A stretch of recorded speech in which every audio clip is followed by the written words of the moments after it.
ಎಲ್ಲರಿಗೂ ಇಷ್ಟವಾಗುವಂಥ ಸ್ನ್ಯಾಕ್ ಗೋಳಿ ಬಜೆ. ಇದನ್ನು ಹೇಗೆ ಮಾಡೋದು ಅಂತ ಹೇಳಿಕೊಡ್ತಾ ಇದ್ದೀನಿ. ನೋಡಿ ಎಷ್ಟು ಕ್ರಿಸ್ಪಿ ಆಗಿದೆ ಹೊರಗಿಂದ ಹಾಗೂ ಒಳಗಡೆಯಿಂದ ಎಷ್ಟು ಸ್ಮೂತ್ ಆಗಿದೆ ಅಂತ ತೋರಿಸ್ತಾ ಇದ್ದೀನಿ. ಓಪನ್ ಮಾಡಿ ತೋರಿಸ್ತಾ ಇದ್ದೀನಿ. ನೋಡಿ ಎಷ್ಟು ಚೆನ್ನಾಗಿ ಇದರೊಳಗೆ ಏರೇಷನ್ ಬಂದಿದೆ. ನೋಡಿ ನೋಡುವಾಗಲೇ ನಿಮಗೆ ಗೊತ್ತಾಗುತ್ತೆ ಎಷ್ಟು ಚೆನ್ನಾಗಿ ಇದರೊಳಗೆ ಏರೇಷನ್ ಬಂದಿದೆ ಅಂತ. ಹಾಗಾದರೆ ಈ ರೀತಿ ಪರ್ಫೆಕ್ಟಾಗಿ ಹೇಗೆ ಮಾಡೋದು ಅಂತ ನಿಮಗೆ ನಾನು ಹೇಳಿಕೊಡ್ತೀನಿ. ಸರಿಯಾದ ಅಳತೆಯಲ್ಲಿ ನಿಮಗೆ ನಾನು ಹೇಳಿಕೊಡ್ತೀನಿ. ನನ್ನ ಚಾನಲನ್ನು ಫಸ್ಟ್ ಟೈಮ್ ನೀವು ನೋಡ್ತಾ ಇರೋದಾದರೆ ದಯವಿಟ್ಟು ಸಬ್ಸ್ಕ್ರೈಬ್ ಮಾಡ್ಕೊಳ್ಳಿ ಹಾಗೂ ಪಕ್ಕದಲ್ಲಿರುವ ಬೆಲ್ ಐಕನನ್ನು ಪ್ರೆಸ್ ಮಾಡಿ. ಬನ್ನಿ ಇದನ್ನು ಮಾಡುವ ವಿಧಾನ ನೋಡ್ಕೊಳ್ಳೋಣ. ನೋಡಿ ನಾನಿಲ್ಲಿ 1 ಕಪ್ ಮೈದಾನ ತಗೊಂಡಿದ್ದೀನಿ. ಈ ಕಪ್ ಸೈಜ್ ಬಂದುಬಿಟ್ಟು 250 ml, ಅಂದರೆ 1 ಪಾವಿನಷ್ಟು ಇದರ ಸೈಜ್ ಇದೆ. ಇವಾಗ ನಾನು 1 ಕಪ್ ಮೈದಾನ ಹಾಕ್ತಾಯಿದ್ದೀನಿ ಬೌಲಿಗೆ. ಇವಾಗ ಕೆಲವರು ಕೇಳ್ತಾರೆ ಮೈದಾದ ಬದಲು ಗೋಧಿ ಹಿಟ್ಟನ್ನು ಬಳಸ್ಬೋದಾ ಅಂತ. ಖಂಡಿತವಾಗ್ಲೂ ನೀವು ಹೋಮ್ ಮೇಡ್ ಮೈದಾ ಅಂದರೆ ಗೋಧಿ ಹಿಟ್ಟಿನಿಂದ ಮೈದಾವನ್ನು ಮಾಡಿ ನೀವು ಯೂಸ್ ಮಾಡ್ಕೊಳ್ಬೋದು. ಅದು ಹೇಗೆ ಮಾಡೋದು ಅಂತ ನಾನು ಹೇಳಿಕೊಟ್ಟಿದ್ದೀನಿ. ರೆಸಿಪಿ ಬೇಕಿದ್ರೆ ಡಿಸ್ಕ್ರಿಪ್ಷನಲ್ಲಿ ಹಾಕ್ತೀನಿ. ಇವಾಗ ರುಚಿಗೆ ತಕ್ಕಷ್ಟು ಉಪ್ಪನ್ನು ಹಾಕ್ತಾಯಿದ್ದೀನಿ. ಜಾಸ್ತಿ ಬೇಡ, ಅರ್ಧ ಟೀ ಸ್ಪೂನಷ್ಟು ಸಾಕು. ನಂತರ 1 ಚಮಚ ಸಕ್ಕರೆ. ಇವಾಗ ಸಕ್ಕರೆ ಬೇಡ ಅಂದರೆ ಸ್ಕಿಪ್ ಮಾಡ್ಕೊಳ್ಬೋದು. ಕೆಲವರು ಸಕ್ಕರೆ ತುಂಬ ಜಾಸ್ತಿ ಹಾಕ್ತಾರೆ, ಆದರೆ ಆ್ಯಕ್ಚುಯಲ್ ರೆಸಿಪಿಯಲ್ಲಿ ಸಕ್ಕರೆ ಕಡಿಮೆ ಹಾಕಲಿಕ್ಕೆ 1 ಚಮಚ ಹಾಕಿದರೆ ಸಾಕು. ಇದು ನಾವು ಖಾರ ಚಟ್ನಿ ಜೊತೆ ತಿನ್ನುವಾಗ ಚೆನ್ನಾಗಾಗುತ್ತೆ. ಇವಾಗ ನೋಡಿ ನಾನು ಅರ್ಧ ಕಪ್ಪಷ್ಟು ಹುಳಿ ಮೊಸರನ್ನು ಹಾಕ್ತಾಯಿದ್ದೀನಿ. ನೀವು ಅಂಗಡಿಯಿಂದ ಮೊಸರು ತಂದು ಪ್ಯಾಕೆಟ್ ಮೊಸರು ತಂದರೆ ಅದನ್ನು ನೀವು ಹೊರಗೆ ಇಟ್ಟು ಮತ್ತೆ ಯೂಸ್ ಮಾಡ್ಕೊಳ್ಳಿ. ಅಂದರೆ ಫ್ರಿಜ್ಜಲ್ಲಿ ಇಡಬೇಡಿ. ತುಂಬ ಐಸ್ ಆಗಿರುವಂಥ ಮೊಸರನ್ನು ನೀವು ಹಾಕ್ಕೊಳ್ಬೇಡಿ, ಹುಳಿ ಇರಬೇಕು. ನೋಡಿ ಮೊಸರು ಹಾಕಿರುವ ಕಪ್ಪಿಗೆನೆ ಉಗುರು ಬಿಸಿ ಇರುವಂಥ ನೀರನ್ನು ಹಾಕಿ ನಾನು ಬೌಲಿಗೆ ಹಾಕ್ತಾ ಇದ್ದೀನಿ. ನೀರು ಕೋಲ್ಡ್ ಆಗಿರಬಾರ್ದು, ಉಗುರು ಬಿಸಿ ಇರಬೇಕು. ಇವಾಗ ಇದನ್ನು ಚೆನ್ನಾಗಿ ಮಿಕ್ಸ್ ಮಾಡ್ಕೊಳ್ಳೋಣ. ನೀವು ಸಕ್ಕರೆಯನ್ನು ಟೋಟಲ್ ಆಗಿ ಸ್ಕಿಪ್ ಮಾಡ್ಬೋದು, ಸಕ್ಕರೆ ಹಾಕುವ ಅವಶ್ಯಕತೆ ಇಲ್ಲ. ಬಟ್ ಕೆಲವೊಮ್ಮೆ ಮಕ್ಕಳಿಗೆ ಸ್ವಲ್ಪ ಸಿಹಿ ಇದ್ದರೆ ಅವರು ಇಷ್ಟಪಡ್ತಾರೆ. ಹಾಗಾಗಿ ನೀವು 1 ಅಥವಾ ಜಾಸ್ತಿ ಅಂದರೆ 2 ಚಮಚ ಸಕ್ಕರೆನ ಹಾಕ್ಕೊಳ್ಳಿ. ನೋಡಿ ಇದು ಮಿಕ್ಸ್ ಮಾಡಿದ್ದೇನೆ. ಸ್ವಲ್ಪ ಇದಕ್ಕೆ ನೀರಿನ ಅವಶ್ಯಕತೆ ಇದೆ, ಹಾಗಾಗಿ ಸ್ವಲ್ಪ ನೀರನ್ನು ನಾನು ಸೇರಿಸಿ ಹಿಟ್ಟನ್ನು ಸರಿ ಮಾಡ್ತಾ ಇದ್ದೀನಿ. ಇದರ ಹದ ನೋಡಿ ತೀರ ತೆಳುವಾಗಿ ಕೂಡ ಇರಬಾರ್ದು ಹಾಗೂ ತೀರ ಗಟ್ಟಿಯಾಗಿ ಕೂಡ ಇರಬಾರ್ದು. ನೋಡಿ ಇದಕ್ಕೆ ಎಷ್ಟು ಬೇಕು ಅಷ್ಟು ನೀರನ್ನು ಹಾಕಿ ನಾನು ಹಿಟ್ಟಿನ ಹದವನ್ನು ಸರಿ ಮಾಡ್ತಾ ಇದ್ದೀನಿ.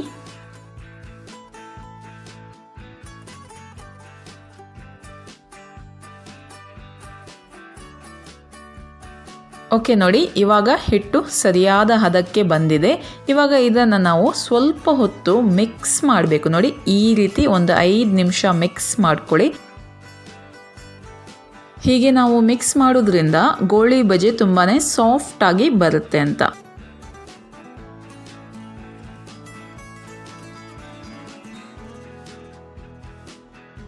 ಇದಿವಾಗ ಚೆನ್ನಾಗಿ ಮಿಕ್ಸ್ ಆಗಿದೆ. ಇದಕ್ಕೆ ನಾನಿವಾಗ 2 ಹಸಿಮೆಣಸಿನಕಾಯಿ ಹಾಗೂ ಅರ್ಧ ಇಂಚು ಶುಂಠಿಯನ್ನು ಸಣ್ಣಗೆ ಕಟ್ ಮಾಡಿ ಹಾಕ್ತಾ ಇದ್ದೀನಿ.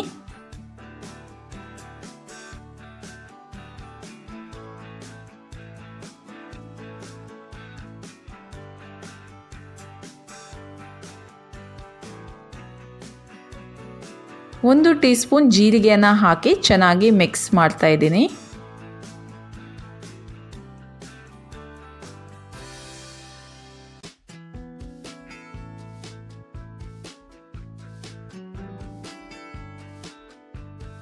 ನೋಡಿ ಇವಾಗ ನಾನು ಲಾಸ್ಟಲ್ಲಿ ಅಡುಗೆ ಸೋಡಾ ಅಂದರೆ ಬೇಕಿಂಗ್ ಸೋಡಾ 1/4 ಚಮಚದಷ್ಟು ಹಾಕ್ತಾ ಇದ್ದೀನಿ.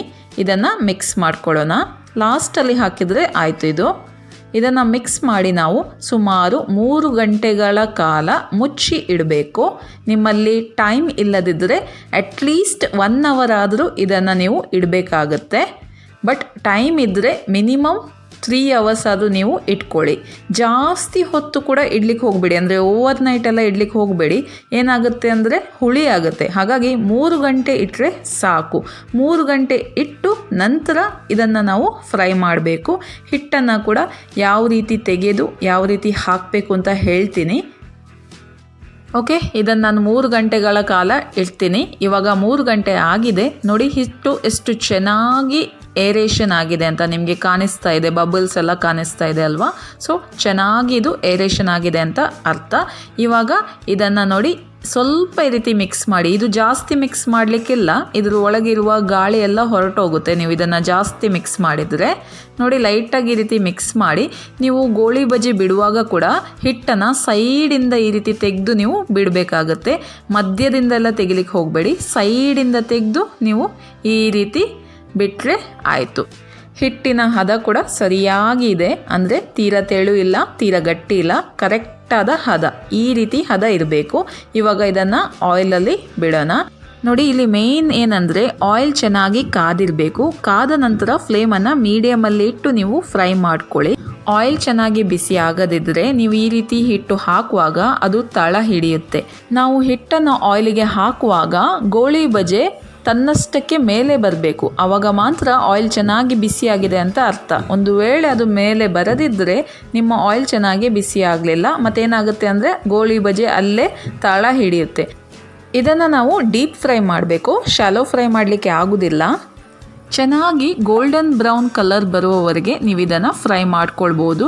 ಮೀಡಿಯಮಲ್ಲೇ ಇಟ್ಟು ನೀವು ಫ್ರೈ ಮಾಡ್ಕೊಳ್ಳಿ. ಹೈಯಲ್ಲಿ ಇಟ್ಟರೆ ಹೊರಗಿಂದ ಕಲರ್ ಚೇಂಜ್ ಆಗುತ್ತೆ, ಬಟ್ ಒಳಗಡೆ ಅದು ಫ್ರೈ ಆಗೋದಿಲ್ಲ. ನೋಡಿ ಇವಾಗ ಎರಡೂ ಬದಿಯಲ್ಲಿ ಕೂಡ ಫ್ರೈ ಆಗಿದೆ ಇದು. ನಾನು ಇದನ್ನು ಸರ್ವ್ ಮಾಡ್ತೀನಿ. ಇಲ್ಲಿ ಇನ್ನೊಂದು ಟಿಪ್ ನಾನು ಏನು ಹೇಳ್ತೀನಿ ಅಂದರೆ, ಗೋಳಿ ಬಜೆಯನ್ನು ಬಿಸಿ ಬಿಸಿಯೇ ನೀವು ಸರ್ವ್ ಮಾಡಬೇಕು. ಸ್ವಲ್ಪ ಹೊತ್ತು ನಂತರ ತಣ್ಣಗಾದ ನಂತರ ನೀವು ಸರ್ವ್ ಮಾಡಿದರೆ ಅದು ಚೂವಿ ಆಗುತ್ತೆ, ರಬ್ಬರ್ ಥರ ಆಗುತ್ತೆ.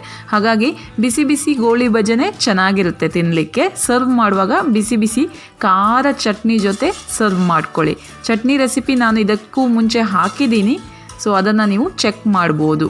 ಈ ರೆಸಿಪಿ ಇಷ್ಟ ಆದರೆ ಲೈಕ್, ಶೇರ್, ಕಮೆಂಟ್ ಮಾಡಿ. ಬಾಯ್.